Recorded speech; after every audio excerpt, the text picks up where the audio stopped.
Hello, my name is Anna Lenchovska and I'm psychologist and executive director of Kyiv Educational Center Tolerspace.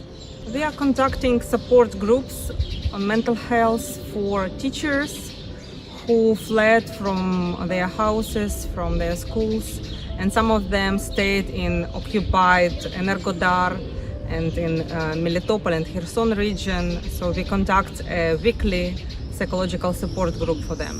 We are working for teachers already for 10 years in such topics as safe space at school, how to work with sensitive topics, and the teachers addressed us with their issues of mental health, that they have problems falling asleep, eating disorders, constant stress, and they cannot concentrate when they conduct lessons with students because of air radars, alarms, and this full-scale Russian invasion and war. So it was really hard for them because they need not only to take care about themselves and their family, but also conduct online lessons and take care about students.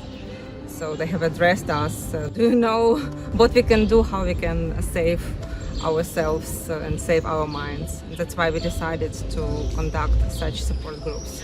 In an hour, we can reach with an online webinar 50 or 100 teachers. And that's not much of our resources because we were also exhausted and stressed, but we could work and we could reach with many teachers and help them. So it was our contribution to Ukrainian resilience.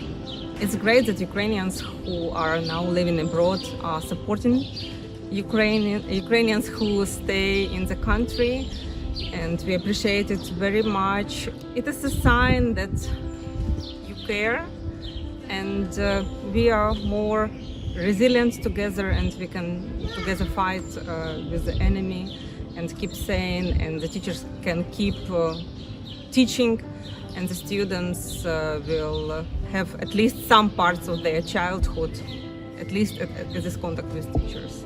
So it's very valuable. Thank you.